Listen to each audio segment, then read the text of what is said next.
बाबा रामदेव और उनके सहयोगी पतंजलि आयुर्वेद के एमडी आचार्य बालकृष्ण ने सुप्रीम कोर्ट से माफ़ी मांग ली है। उन्होंने यह माफ़ी पतंजलि आयुर्वेद के गुमराह करने वाले दवा विज्ञापन मामले में मांगी है। साथ ही कोर्ट से यह भी कहा है कि आगे वह ऐसा भ्रामक विज्ञापन नहीं करेंगे। सुप्रीम कोर्ट ने 2 अप्रैल को इस मामले में स्वामी रामदेव और पतंजलि के एमडी आचार्य बालकृष्ण को कोर्ट में पेश होने को कहा था, जिसके बाद उनका यह माफ़ीनामा सामने आया है। लेकिन इस माफ़ीनामा से यह भी सवाल उठने लगा है कि क्या पतंजलि बीमारियों का इलाज करने के मामले में झूठ बोलती है? क्या वह लोगों के भरोसे का फ़ायदा उठाकर उन्हें गुमराह करती है? इसी सवाल को समझने के लिए इंडिया अड्डा की टीम ने एक बड़ी पड़ताल की है। सबसे पहले बात करते हैं विवाद की। असल में पिछली सुनवाई में सुप्रीम कोर्ट की बेंच ने कहा था कि पतंजलि भ्रामक दावे करके देश को धोखा दे रही है। उसका यह दावा कि उसकी दवाइयाँ कुछ बीमारियों को ठीक कर देंगी, इसका कोई ठोस प्रमाण नहीं है। इसलिए Patanjali drugs and magic remedies यानी कि आपत्तिजनक विज्ञापन एक्ट में बताई गई बीमारियों के इलाज का दावा करने वाले अपने प्रोडक्ट्स का विज्ञापन नहीं कर सकती। क्या पतंजलि गलत दवाइयाँ दे रही है? इसे लेकर इंडिया अड्डा की टीम पतंजलि स्टोर पर पहुंची और उनसे जानने की कोशिश की कि उनके यहाँ कैसी दवाइयों की बिक्री होती है। आप पतंजलि का स्टोर कब से चला रहे हैं? मेरा हो गया 12 साल हो गए। 12 साल। हाँ, 2012 में ही शायद शुरू किया था मैंने। अच्छा, तो पतंजलि के कई अलग अलग तरह के स्टोर होते हैं, ये किस कैटेगरी ये में आता पतंजलि आरोग्य केंद्र है। है? आरोग्य के लिए यहाँ क्या क्या होता है? यहाँ मोस्टली बैग बिठाल सकते हैं आप, और सारे प्रोडक्ट पतंजलि के आपको मिलेंगे। मोस्टली दवा से लेके जो फूड आइटम है, और जो मतलब ओवरऑल सारा कुछ पतंजलि का मिलेगा आपको। अच्छा, यहाँ पे मतलब जो वैद के थ्रू ही लोग दवा लेते हैं या अपने मन नहीं, से? अपने मन से बाबा जी का जैसे सुबह आस्था चैनल प्रोग्राम आता है, उसको देख के भी लोग बहुत सारी चीज़ें लेके जाते हैं। जैसे दवाइयाँ मधुनाशनी वगैरह हो गई, तो बाबा जी उस चीज़ का उपाय बता, जैसे शुगर है लोगों को बताते हैं कि ये आप खाइए, तो लोग आके दवा अपने आप ले लेते हैं। अच्छा, तो ज़्यादातर कौन सी दवाइयाँ किस बीमारी की ज़्यादा? मोस्टली आजकल तो वही है, लोगों को बीपी है और शुगर वगैरह का ज़्यादा है, तो मधुनाशनी, मुक्ताबटी, मधु ग्रेड। अब तो बहुत सारी नई दवाइयाँ भी आ गई हैं, जैसे कि आप मधु ग्रेड आ गई है, बीपी ग्रेड आ गई है, और भी बहुत सारी दवाइयाँ। अच्छा, ये एडवांस है? और हाँ, ये थोड़ा एडवांस है। लिवर की है लिवमृत एडवांस, वाइटल, और आपकी स्किन डिसीजेस के लिए आ गई है आपकी सोरोग्रिट वगैरह। ये बहुत सारी दवाइयाँ नई आई हैं। अच्छा, पहले से कस्टमर मतलब मरीज बढ़े हैं या कम हुए हैं?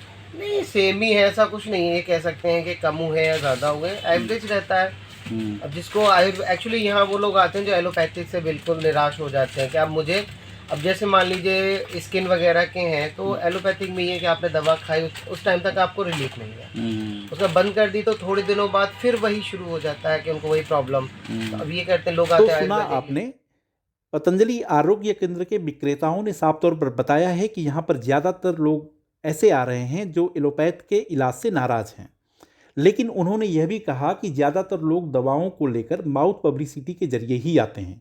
हाँ, उनके दवा लेने का तरीका एलोपैथ जैसा नहीं है, जिसमें शुगर, लीवर, ब्लड प्रेशर और दूसरी गंभीर बीमारियों की दवाओं का प्रिस्क्रिप्शन होता है। यानी वह बाबा रामदेव के दावे और उनके भरोसे पर यहाँ पहुँचते हैं, और कुछ लोग इस इलाज से ठीक भी हो रहे हैं, जैसा कि विक्रेता दावा कर रहे हैं। लेकिन रेणु श्रीवास्तव जैसे लोग भी हैं जो पतंजलि के दावों पर भरोसा नहीं करती हैं। ये बताइए, आप क्या आयुर्वेद के प्रोडक्ट यूज करती हैं? नहीं। कभी पतंजलि का प्रोडक्ट यूज किया? हाँ। कैसा लगा आपको? अच्छा नहीं था। क्यों? तो यूज़ की थी, मुझे फ़ायदा नहीं किया। कौन सी दवा ली थी? वो पेस्ट। अच्छा, पेस्ट लिया था, तो उससे फ़ायदा नहीं हुआ? नहीं। तो क्यों नहीं आपको मतलब भरोसा है पतंजलि पे? वो तो कहते हैं कि हम शुगर भी ठीक कर देंगे, बीपी भी ठीक कर देंगे। तो जो पेस्ट से ही फ़ायदा नहीं हुआ तो शुगर बीपी की दवा क्या लें? का डर लगता है कि आप पतंजलि से आयुर्वेद से बचती हैं? जैसे कि हम डॉक्टर के पास जाते हैं तो बताते हैं कि ये मतलब हम टेस्ट करके इस चीज़ की दवा देंगे। यहाँ पे ऐसा कुछ है नहीं, इस वजह से डाउट होता है, बिना टेस्ट के हम कैसे दवा लें, कैसे यूज़ करें। माता जी, आप पतंजलि की दवा खाती हैं? हाँ जी। और मतलब ये आपको कहाँ से पता चला जो है कि पतंजलि की दवा खानी चाहिए? पेपर में पढ़ के, पेपर पढ़े थे। और किस चीज़ की दवा खाती हैं मतलब पतंजलि की? पैर की, पैर से ज़्यादा परेशान हैं हम। पैर में क्या दिक्कत थी? आज में घुटने से एकदम चल नहीं पाते हैं। अच्छा, ऐसे- तो आपको आपने जब दवा खानी शुरू की जो है जी तो उससे आपको कुछ फ़ायदा मिला? हाँ, फायदा है। अच्छा। फायदा है। अब बात करते हैं उस विज्ञापन की जिसकी वजह से यह विवाद शुरू हुआ। पतंजलि ने विज्ञापनों में मधुमेह और अस्थमा को पूरी तरह से ठीक करने का दावा किया था, जिस पर सुनवाई करते हुए कोर्ट ने 27 फरवरी को गुमराह करने वाले दवा विज्ञापनों पर रोक लगा दी थी। इसके अलावा अवमानना कार्यवाही में कारण बताओ नोटिस भी जारी किया। असल में कोर्ट ने पिछले साल भ्रामक विज्ञापन जारी नहीं करने का निर्देश दिया था, लेकिन कंपनी ने इसे नज़रअंदाज किया। तो महेश जी, यहाँ पे किस तरह की दवाई लोग खरीदते हैं? जो डॉक्टर से लिखवा के आते हैं, प्रिस्क्रिप्शन होता है, उनको जो उनकी प्रॉब्लम होती है, कोई टैबलेट, कोई रस, कोई ज़्यादा करते हैं।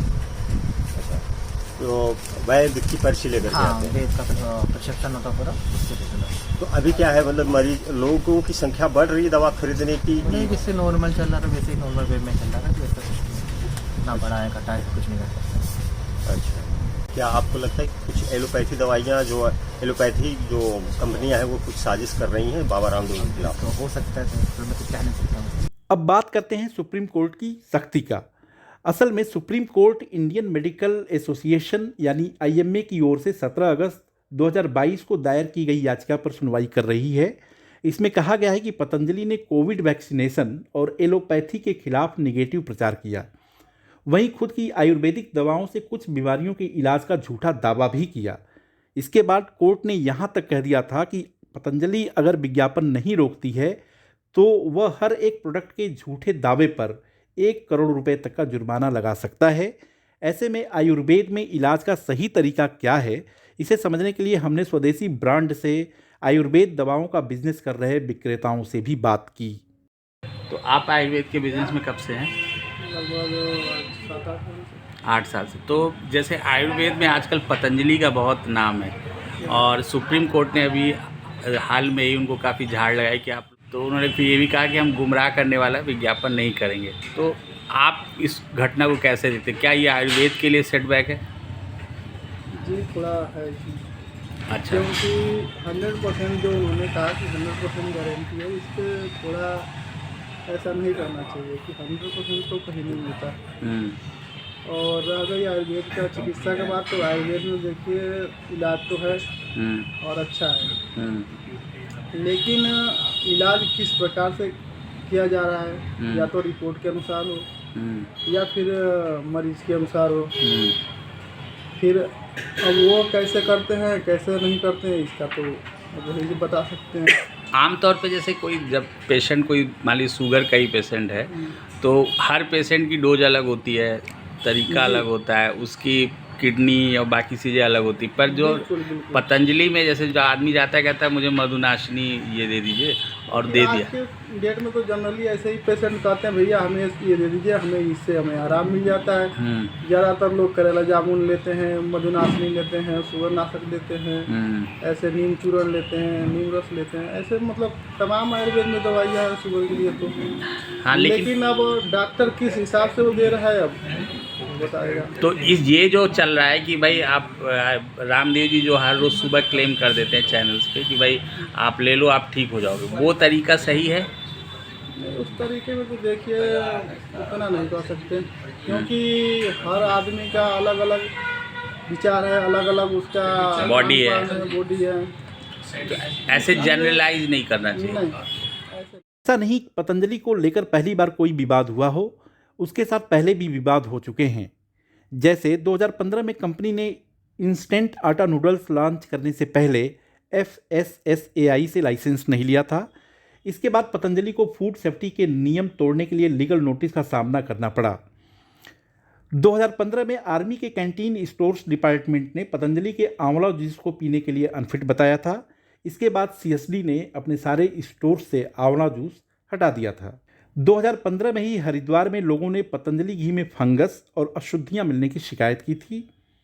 2018 में भी FSSAI ने पतंजलि को मेडिसिनल प्रोडक्ट गिलोय घनवटी पर 1 महीने आगे की मैन्युफैक्चरिंग डेट लिखने के लिए भी फटकार लगाई थी। साफ है कि सुप्रीम कोर्ट की सख्ती के बाद जिस तरह पतंजलि ने माफ़ी मांगी और आगे से ऐसे विज्ञापन नहीं दिखाने का भरोसा कंपनी ने दिया है, उससे रामदेव की पतंजलि की साख पर सवाल उठे हैं। अब यह समय बताएगा कि पतंजलि इस चुनौती से कैसे निपटती है। यह वीडियो अगर पसंद आया हो तो इसे लाइक, शेयर और हमारे चैनल को सब्सक्राइब जरूर करें। देखते रहिए इंडिया अड्डा।